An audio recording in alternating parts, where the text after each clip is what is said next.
Patriots Daily is brought to you by FanDuel, the exclusive wagering partner of the CLNS Media Network.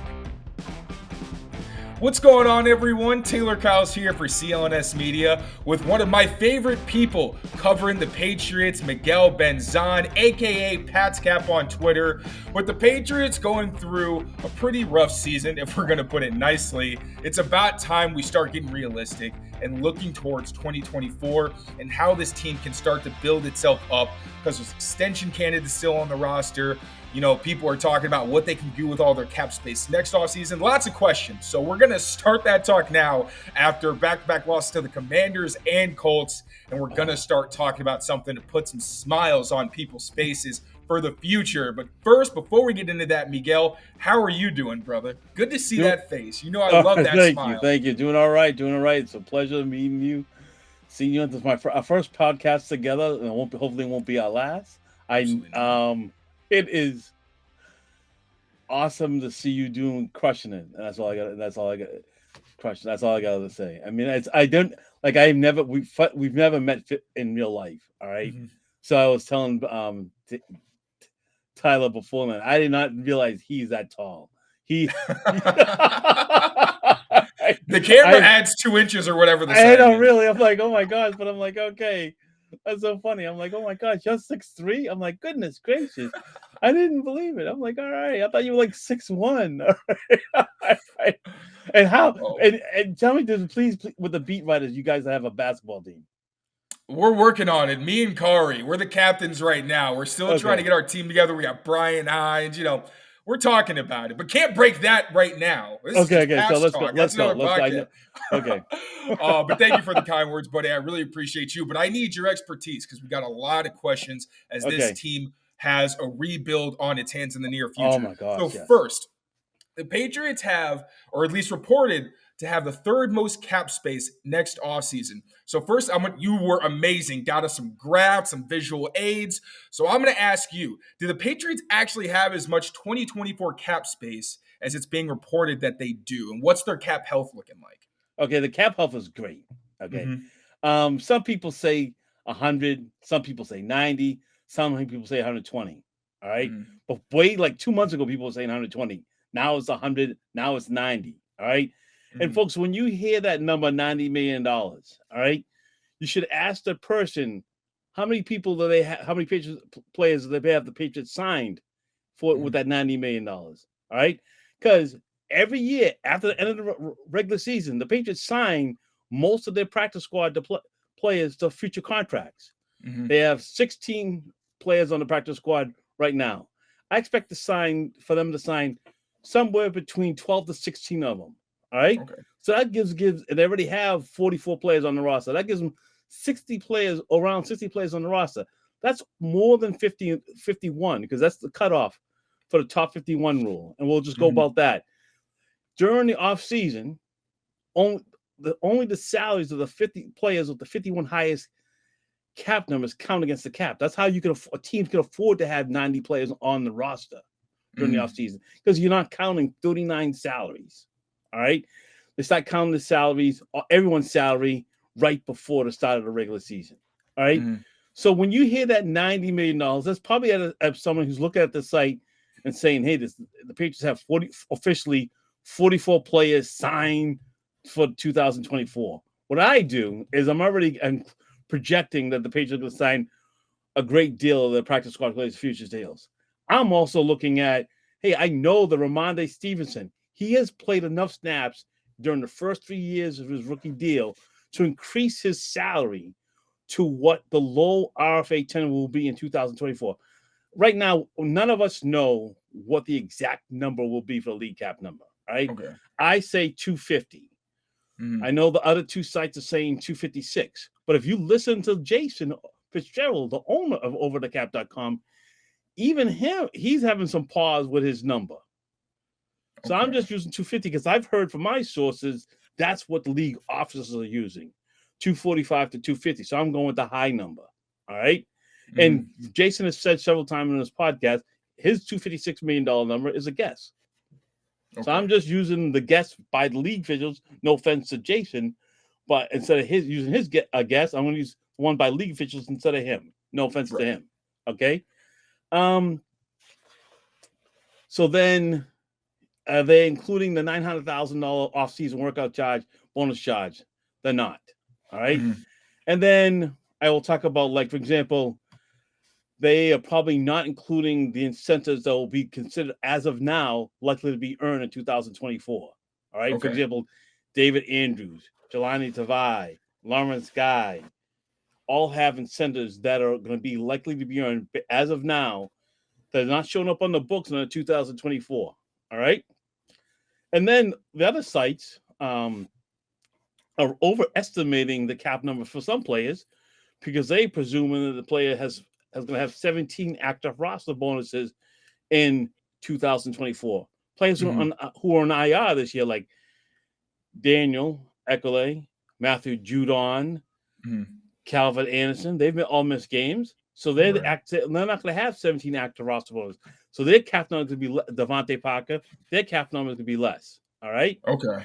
All right. And then over the cap, their effective cap number is the rookie pool number, includes the rookie pool. So they subtract out what they think the Patriots rookie pool number is.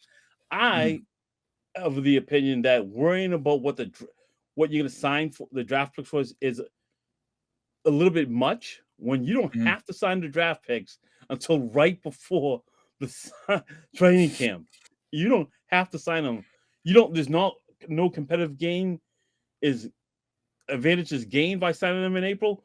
No competitive advantages lost by signing them in late April and late July. All right. So those hopefully explains the difference between my numbers.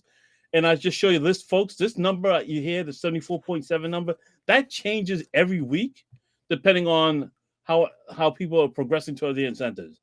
Like, for example, Trent Brown didn't play. So he's right now, they put him underneath earning most of his incentives. If he starts playing, he'll go back to earning those incentives, and that number will go down. All right. And this is you got more? Oh, no, that's it. Okay, just making sure, because this is why I come to you. I don't know how this stuff works. And also, for anybody at home who doesn't already know, Miguel is legitimately the only person that you can trust on the internet when it actually comes to the Patriots cap specifically. How long have you been covering it? Hopefully not for long. Since the 2000s, early 2000s. I was just saying, you might not be alive that long. I was alive, but I didn't start even following football until like 2010, like 2008. Oh my God! Range. Okay. So yeah, you've been at this for a while. I just 2000. Need to make sure people know who they're dealing with. Yeah. So like I say it's a pleasant coincidence the Patriots had this much success since I started covering the salary cap. It's a coincidence, not a correlation. Yeah, I'm not a math guy, but I know what correlation is, and I think that's part on you. All right, but part of the roster building process is obviously you got to start cutting some dead weight. Yes. And not to be rude, but I think it's fair to say that Devontae Parker and Juju Smith-Schuster this season have been just about that. Devontae Parker signed a new contract after camp because, every day he's making deep catches. He looked pretty good. Signs it, the season starts, misses the first game with a knee injury, doesn't look like the same explosive player, just not the kind of guy you expected when he signed that deal. And then Juju Smith-Schuster, supposed to be the crown of your free agent class, hasn't been anything that you expected and has actually been below what you would expect from most veterans. So you got the numbers here. What happens to the Patriots' 2024 cap number if they decide we're going to reset the wide receiver room outside of our young guys from last season's draft class, maybe Kendrick Bourne, and we're going to get rid of Devontae Parker and Juju Smith-Schuster? Okay, so bring up Parker first, all right? If they happen to cut him, all right, they'll lose a little bit of cap space, like less than $1 million, all right? Okay. It is what it is, the nature of the business, because his salary is fully guaranteed. And then you have the proration of his 2025 signing proration would hit the cap in 2024. So you would get $6.3 million dead money, all right? But then you also have a player replacing him. So it's for him, it's a net for the Patriots. If they want to start clean in 2024, they could cut him and say a loss of $1 million is nothing for them, right? The best bet for cap space was to trade him, but who's going to trade for him? All right, but whatever. Okay, all right. But you could just And you could just start clean, and then your 2025 cap would be off. He would be off the books. All right. And that $6.6 million that you would gain, you could use that money for someone else. Like maybe, oh my gosh, like a T. Higgins, Michael Pittman. Oh, okay. You know what I'm saying? Somebody like that. Excited, man. I'm getting too excited. But I'm saying there's gonna, while I throw all those names, right? There's gonna be somebody is out there that they could sign, all right. And with that money, you would have have them have a low cap number 2024 and a higher cap number 2025. But you would have that you'd be in fact offset by the savings from Devontae Parker. Okay, that's huge. Yeah. So for Juju, it's kind of the same thing. We'll go over Juju too. Yeah, let's bring up Juju. Like, see, his deal is not the same, but he's a little bit more. It's $2.67 million you would lose. All right, his deal has got better. He's got a higher salary, and that's fully guaranteed.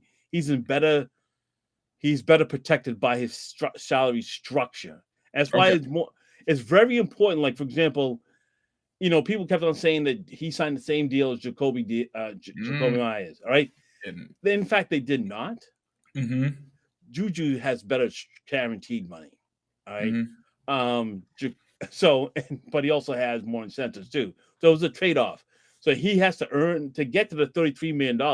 He has to make his incentives. All right. But the trade-off for him is he's got better structure, guaranteed fully. He's going to see the 2 years of his deal. No matter what, he's getting paid $7 million next year for his salary. It might not be by the Patriots if they could get someone to take him. All right. His deal screams that if you find someone in the 2024 offseason, either in free agency or the draft, it seems to me that you could trade him for do a trade pick swap, for 2025 or 2026 and just move on. His deals, I don't know if you could move. I think I put in the other column. You might have to scroll over for the. Which one is it? On Juju. Yeah. The post one trade. There it is. Okay. The post one trade one. Thank you. So that's what I think is most likely going to happen. Is that they're going to trade Juju after June 1st. And folks, you can't designate a trade like you can a cut. All right. I was gonna just want to let people know that. Why is that? It's in the CBA. I don't know. So that's a great question. Like, there are things about the CBA that I would like to say, why is that? All right. And one of them is like, why can't you designate a trade? All right. Like, why can't you trade cap space? But that's more for a geeky. I know you're that's a geeky kind of thing. So let's just move on. Hey, it's just two geeks. I'm the film geek. You're the money geek. That's why it's a bending of the minds. Score early this NFL season with FanDuel, America's #1 sportsbook. Right now, new customers get $150 in bonus bets with any winning $5 money bet. That's $150 if your team wins. If you've been thinking about joining FanDuel, there's no better time to get in on the action, NFL. The app is so easy to use. There's a wide range of betting options, including you got spreads, you got your player props, you got over-unders, and more. So visit FanDuel.com/Boston and kick off the NFL season. FanDuel, official partner of the NFL. Yeah. All right. So we talked about what they can do to kind of shed some of the bad contracts they have right now. But I would say that they've got plenty of players, especially in this 2024 free agent class, who deserve to stick around, especially, as Zach Cox mentioned a couple weeks ago, all the players that they've drafted and not kept around, even the ones that played pretty well for them. So I feel like maybe this is the year where you want to turn around, especially in a true rebuild, and keep some of those guys around. So from the 2024 class, this is just amazing that you even did this. I'm going to put it up on the screen. You have a list of players that you think are going to stay and who's going to go. I absolutely love this. I'm going to give you free reign. Just Okay. whoever you want to talk about. Explain this list. Maybe we can start with who you think is going to leave, since there's not as many of those I think, of the better players. Okay. I think Trent Brown's going to leave. I think he has proven that availability is not his strong point. All right. Yeah. I think that Mike Gesicki is going to leave because he has not been targeted that much. If he wants to get the ball, I don't know the man personally, so folks, I'm just saying, he wants to get the ball. I think he would not stay here. All right. I'd be surprised. I'll be shocked if Jalen Mills stays, because he has not his snap percentage is going up in the last couple of weeks. He was down to like less than 10 a couple of times. A game. I think he's gone. I think he can find more playing spot someplace else. I think that Josh Uche is going to be one of those players that gets signed, a Patriot that gets signed to a big deal that in 2 years that he comes, 2 or 3 years, comes back. Okay. And I'll say this why. I don't think that he should get paid as a player who's $17 to $25 million range. I think he should be paid as a role player. He's a role player on the Patriots right now. I think that what fits him. I think if you pay him big money, you're paying him big money to play a lot of snaps. All right. And I just don't think that's him. All right. And I think he's gonna do that, not going to work out, and then come back. Okay. So quick question on that, because PFF's Brad Spielberger mentioned that the edge rusher market is kind of depreciating because there's so many of these young guys, like Byron Young, a great example. You get him in the middle rounds. He turns out to be a great pass rusher for the Rams. So do you think that there's a possibility the Patriots could re-sign Josh for cheap, especially because he's in a down year? Or do you think it's kind of locked in, like he's going to go somewhere, get his bag, and it's not going to work out and he's going to be back? Defined cheap means, like, I don't know what cheap means. For me, that's a 30% snap, around 30 to 40, $10 to $13 million. That's the right range for him. All right. I don't know if you consider that cheap. That's fair. Beauty is in the eye of the beholder. All right. For me, that's not cheap, because that's right around the right value. All right. Yeah. Cheap for him would be like $6 to $8 million. All right. Oh, you know what I'm saying? Like, this is his second contract. He should do him and his family a favor. He owes it to them to get as much money as he possibly can, because he's not promised a third chance at the bag, another chance at the bag. So he should get as much money, try to get as much money as possible. And if he has to convince a team that he can be good at 60 to 70% of the snaps, then he should try to convince them. It's not right. You know what I'm saying? I think he owes it to himself to try to get that much money as possible. That's fair. Okay. Riley Reef, gone. Ty Montgomery, gone. Okay. Will Greer, he's a third quarterback. I think he's leaving someplace else, whatever. Because I think, oh my gosh, I used to be a Mac Jones guy, so I think he knows. Tough times for us. Let me pull one out for the man. Hold on a minute.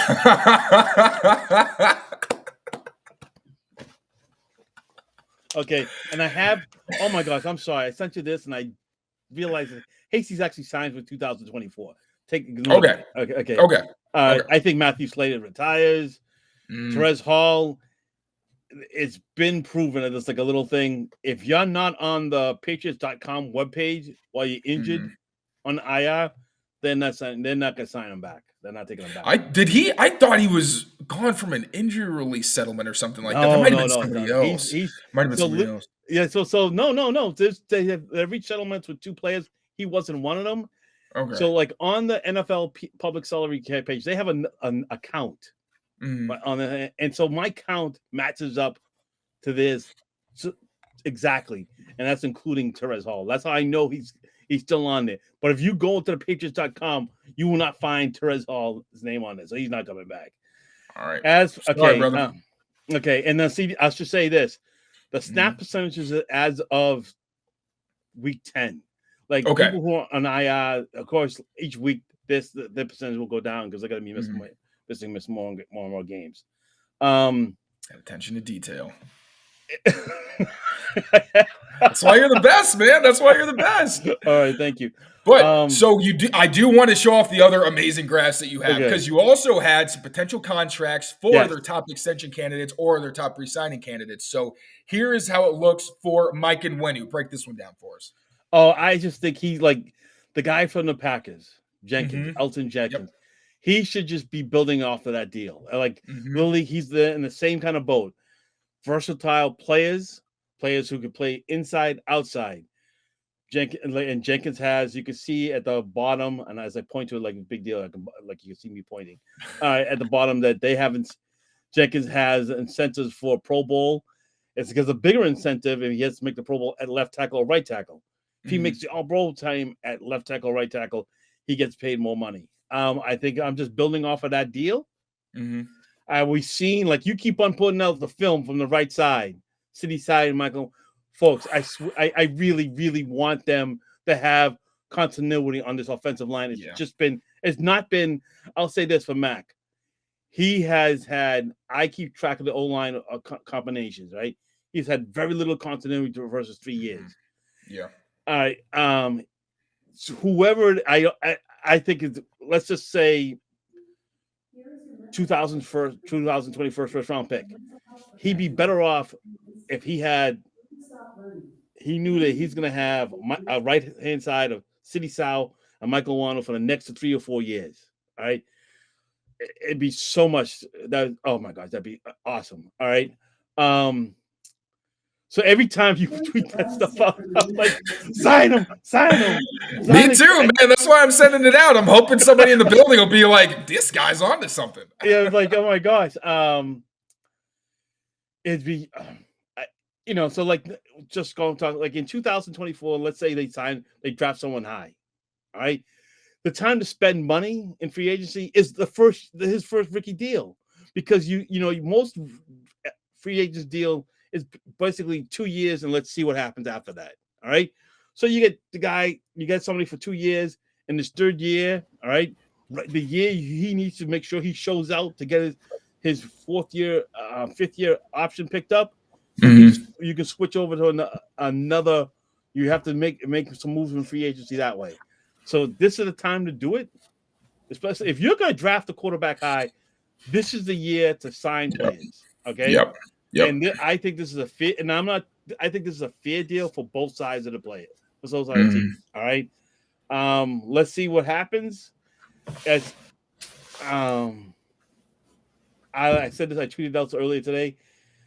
I'll be surprised if they extended a player during this bye week. It's not been it. Never done that.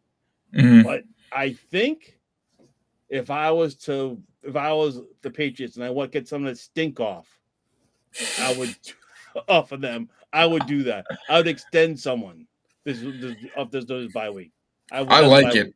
Okay. Keep your guys. And for this, because he had his ankle injury and all that, would you include anything that's like, okay, if you get hurt this, or do you think, hey, that was an anomaly, he's been healthy the rest of his career, let's just give him his money and trust that this won't happen again? Okay. So I didn't you could have those playing time incentives, but I'm not gonna go like really low on them. Right. Okay. Because he's been playing. You could put them playing, but I would have like a top tier, like maybe like, oh my gosh, he's gonna be close to like 80, not 80, 85, 90, something like that. If you are concerned about his playing time, right, then you shouldn't be offering him a deal. Okay, like fair. If you are that concerned about him being available, then this $17 million number should go down to like $13 million with a whole bunch of incentives. Like you should just go off and then build off of what you did with Sebastian Vollmer's deal. All right. Okay. Where he had a ton of incentives based on playing time and Pro Bowl. If you don't think this $17 million is based on him you expect him to play all 68 regular season games. Okay. Right. All right. Okay. Fair enough. All right. Now, the next big name that's someone who seems like he's pretty likely to come back, all right? Kyle Duggar. He's going to be on the older side, especially for his safety, because he entered the league pretty old already. He's been a good player for New England, and they're one of the few teams that really understands how to maximize his safety. But at the same time, He's having a down season this year. He's had some plays, but to be totally honest, they've been more opportunistic than they've been, oh, look at Kyle Duggar going out there and making stuff happen. So based on all of that, what do you think? Well, this is what you think the deal is going to look like. Why is this what you've come up with? I came in like the top 10 safety thing. All right. But less than the safety tag. It's a short deal because he's an older player. All right. Like as you mentioned, but I do guarantee fully guaranteed the first 2 years. Like I said, he gets that money. So he's going to get after 2 years, he's going to get close to $30 million with me. All right. That's not bad. That's not bad money. Okay. I should have went back to Devin's deal and looked at. I think this deal, if you adjust for the cap, and I shouldn't say this unless I know this for a fact, so I'm going to stop. All right, I don't know this for a fact, so I'm going to stop. Okay, it's professional, man. Okay. Let's just stop there. This deal is a top 10 deal. I think he's worthy of that deal. I don't think that's an overpayment. I don't think it's an underpayment. I think it's a fair deal. And when I do these deals, I try to come up with a fee that I don't want to like have the Patriots say. There's sometimes the Patriots sign players to like, wow, my gosh, I can't believe that player signed for so low. Like for example, the deals that David Andrews has signed, like Julian Edelman signed. I'm like, oh my gosh, these guys should have got more money. You know? And then sometimes they're overpayments. Okay. All right. Duggar's going to probably be one of those guys where better for the team, probably. Again, just because there's so many factors that go into it. Like, but not a tricky position. He's older. Oh, I'm sorry. Go on. Yeah, no. I mean, I think this is a fair deal. And that's all I got to. I think it's a fair deal. We'll see what happens. I think he is going to be out of the two. He might be the latter one to sign. Okay.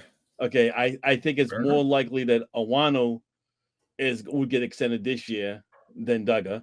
I think Awano will probably be signed in early March as opposed to right before the start of the league year. I hope so, man. He's the one guy from this class where I'm like, if they lose Duggar, it stinks. They'll be okay, though, I think, for the most part. Like, you could bring Adrian Phillips back. You draft her, all that.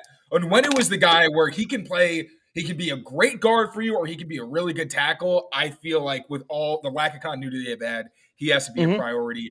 But there's also guys on the roster past 2024 who are playing really well this season. You got Christian Barmore looking like he's finally that well-rounded, game-wrecking type of presence the Patriots are hoping he could be when he kind of slipped to them in the second round. And then you got Ramondre Stevenson. Started the season off a little slow, but he's starting to look like himself for the past few weeks. So we also talked about 2025 free agents and what you thought could go on with that class. Here it is, another beautiful chart. I am so excited about this. You are the best. Break it down for us, my man. Okay.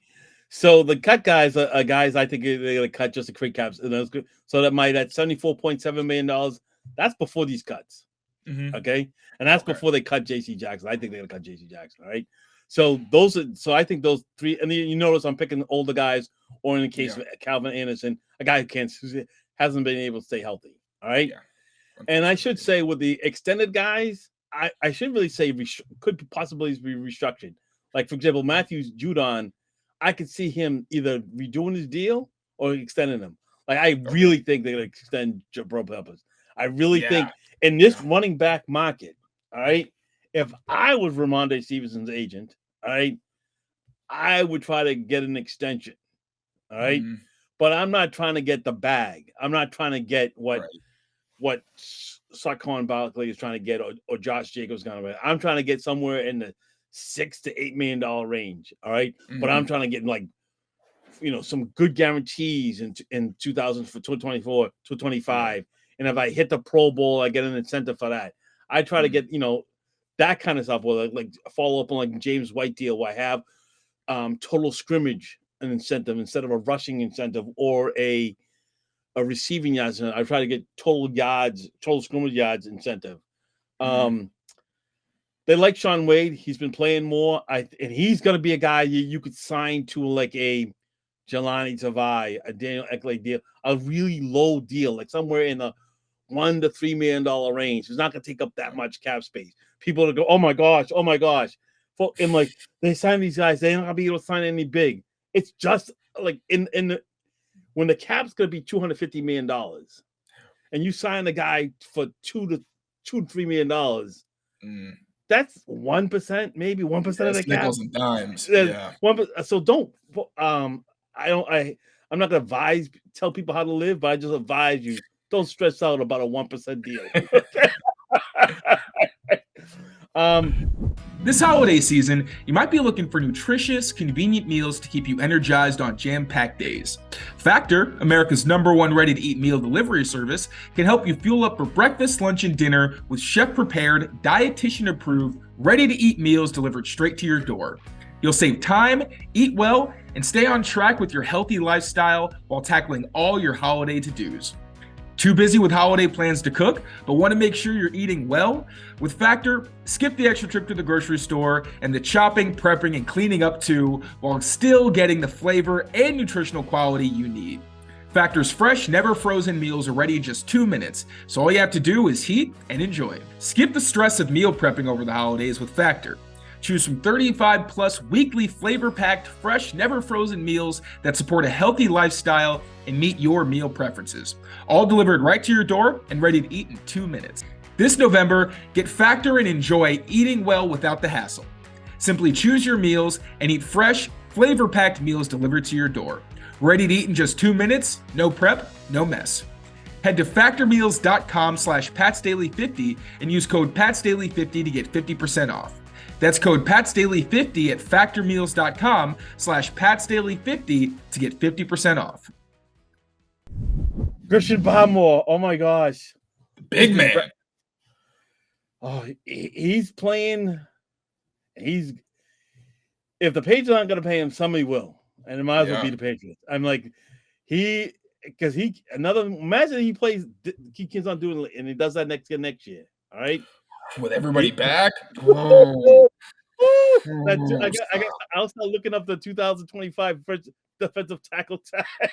Seriously, man. He's playing like one of the, like, I don't want to say, I'm not watching the entire league every week, but I mean, I can't imagine there's a whole lot of guys that you wouldn't expect from, like, the top of the list. Yeah. He's playing better than Barmore is right now in terms of being a pass rusher and a run defender. Okay. So the Stays guys, I could see them restructure, some of those guys restructuring the deal. All right. Like maybe converting, especially if I was wise, or I would definitely try to get an extension. All right. Yeah. But I could see the Patriots, because some of these guys are getting close to 30 or something. In the case of David Andrews and Jonathan Jones, they are over 30 years old. I could just see the Patriots playing out. And the Patriots hopefully have said, "Hey, we got someone in the pipeline to replace you in 2025." I mean, I'll be pleasantly surprised I wouldn't be shocked if David Andrews retires next year. You know what I'm saying? Especially if at training camp, Jake, his namesake, is showing out as a center. Yeah. You know what I'm saying? Yeah, that's true. You know what I'm saying? If you know what I'm saying? And instead of, if it's, let's say Jake plays well, and it's like, does David just doesn't say, I'm just going to just hang it up rather than get him beaten out by a rookie, a second year guy? You know what I'm saying? So, like, these guys, and then we already know, all these other guys are low money. Most of the guys that stays low money deals. I think they're going to stay. I could see them not staying. Okay. I have Mac Jones. I don't know why I have Mac Jones 0 points. I must have been a copy and paste error. Folks, here's my crazy thought. His salary is so low for 2024. Even if you draft a guy number 1 or number 2, like Caleb Williams or Drake May, you can keep Mac Jones and just let him battle up. Thank you. Because he's cheap. He's until you get, you have the guy, you should keep on attempting to get the guy. Like Mac is not the right now. Mac is not the guy. All right. Yep. He has but doesn't mean that you should just get rid of him just for the sake of get rid of him. All right. He's still going to be the best. He could be an effective backup, and at his salary, if you want to spend money in free agency, you have to give something up on the roster. All right, you might as well keep it. So might as well spend low on a cheap backup, and that being Mac Jones. Amen, brother. All right. Now we're going to get a little fun, a little creative here. We're going outside the Patriots, all right? Yes. Another awesome chart you got here. Okay. I was going to ask you, who are the 2024 free agents that you would be most excited about for the Patriots to potentially spend some of that big money on? Yeah. So here's All your right. list, and this will be the last one that I bother you with. What do you got? This is a fun. I like this group. This is a good list of names here. Okay, so I can't figure out what to. I'm still trying to figure out what to do with left tackle in the future because I say let Trey Graham grow. All right, so I would sign if I could sign Tyron Smith for to a 1-year deal, so I have a gap. So I may then let's say I go. The plan is draft a quarterback high in the first round, then draft a left tackle like you did in the second round, like you did with Matt Light. All right, in the back in the day. All right, 2001. All right, then you give him a year behind Tyron Smith, and then he takes over. All right, I like that. We need a tight end because they have anybody signed, like you said in your recently in your tweet thread. All right, so I'm going, but there's no, and the funny thing is, there's not that many good or what I'm saying game-changing tight ends out there. It's going to be out there, so you would have to depend on cuts. So we got Hunter Henry, Dalton Schultz, Noah Fant, and Mike Gesicki again. All right, and then oh my gosh, I didn't finish my. I didn't sort this right because I started off with defensive tackle at the top. Then I wanted to you said premier positions. I happen to think for the because the Patriots like to scheme their pressures, I went instead of going defensive ends and linebackers and edge rushers, I went with defensive tackles. All right. Man. Okay. Okay. So these guys I went with. I could see him not doing this, going to defensive tackle if they extend Christian Barmore. All right. Okay. And then the wide receivers, oh my gosh. If they were to get, I think one of these four, I'd be happy. I think the Patriots Nation would be happy. All right. I think so. Gabe Davis scares me a little bit, but the rest of the guys on that list, fine, they're fine, dudes. They're dudes. Okay. All right. I have to I know a couple of guys who cover the Bengals do what I do for the Bengals. They keep on saying that T. Higgins is not going to hit free agency. All right. Well, all right. I just don't know if the owners are going to. It's not that he's not good. They just spend a lot of money on Burrow, and they spend a lot of money in Chase. I just don't know how much more money are they going to spend out of their wallets. The Bengals are changing though, so the Bengals are changing, so they could probably do it because they have the cap space to do it. And then as cornerback is always a premier position, but I didn't go for a number one because I think Christian Gonzalez is a number one. Right? Yes, sir. So I wanted to get someone a younger guy than Jonathan Jones, so I can put in for a number 2 or number 3 cornerbacks. And I picked some names. Kenny Moore used to be on the Patriots. I keep on forgetting who they kept over him. I should look that up. Why they cut him because he should be on the Patriots because he's actually one of those guys who's undrafted free agent guys who's got multiple contracts. Yeah. So at the end of if he keeps on playing, he is going to be in a list of all-time earners as an undrafted free agent. Are you serious? I didn't even know that. Yeah. He's not. I mean, non-quarterbacks, all right? Because Tony Romo's going to be in the top. But he's gonna be up there because he's gonna have a long career and he's been making like $8 million a year. So so he'll get that money, Kenny. Yeah, he's been getting the money. So that's one of those guys I liked. I'll say this: I think that the Patriots are gonna need to and should spend a lot of money next year. Yeah, especially if their plan is to draft a quarterback high. I will argue, and I've heard if you listen to Jason Fitzgerald's podcast Over the Cap, you've heard him make that argument. His shows run too long for my, so I wouldn't recommend. They go sometimes 2 hours. I'm not gonna remember what show he said it in, but he's made that argument too. Okay. Okay. I mean, I agree. They're going to have the cap space. They can create more cap space. They have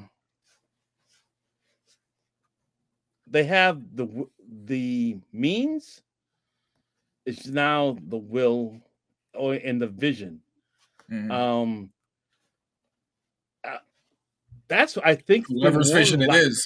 no, whose vision is, and I think that's the problem that's been with the Patriots, because as an overall theme of structure of building this roster, they haven't. As you can say, you're the missing out on draft picks, but it doesn't. Some of their moves don't mesh together. For example, if you were to keep Isaiah Wynn, all right, and pick up his option, then you shouldn't have moved him as a spot. Yeah. All right. Yeah. Because every player is going to know that's going to cost them money. All right. Yeah. I still, as a guy, I got this wrong, and I'll say this: I didn't think they were going to trade Shaq Mason. All right. I didn't either. But that was a heartbreaker. Okay. But we never got to what I said. I still haven't figured out, like, why did they do it? I know they created cap space for them. All right. But the point that I'm trying to make is creating cap space is great, but cap space doesn't make play on the field. Right. What are you going to do with it? You know what I'm saying? It's like literally the point of cap space is to obtain talent. And if Shaq, and I, like, for example, in Shaq Mason, right? He was a talented player. To let him go, and it seemed to be, it couldn't have been, if you evaluate him saying you thought he was not going to be any good anymore. That's telling me the guy who made that decision he shouldn't be making that decision on offensive lineman anymore. Because he's been playing well. He's been playing so well for so many years back. Yep. You know, since then. What did they see? What did they see in him that said, we gotta let him go and trade him? You know what I'm saying? I don't know. They need a theme, and the theme this year's theme should be just, let's start over, boom, and clear it up. From your lips to God's ears, Miguel, I'm serious, because like you said, they have the assets finally. Usually they're picking at the end of the rounds, middle rounds. Now you got premium draft picks. You got money. It's time for a rebuild, and we're going to have some other discussions about this. We got plenty of time. Miguel, you will be back. But for now, I'm going to say thank you so much for your time, brother. I'm excited that you finally got on the show. For anybody who isn't familiar with you or your work, please let the lovely people know where they can find your stuff. I'm on Twitter at Pats Cap. I've been on there for a while. You can find me and PATSCAP Papa Alpha Tango Sierra Charlie Alpha Papa. Yes, I was in the service. God bless. All right. Thank you for your service, brother. Happy Veterans Day to you. Happy belated Veterans Day to you. Thank you again for coming on. I appreciate you, brother. Thank you all for tuning in and getting to experience how amazing and clearly detail-oriented football is. One of the absolute best resources for Patriots knowledge there is. Thank you all so much for tuning in. Take care of yourselves. Take care of each other. And we will see you next time. Peace, everybody.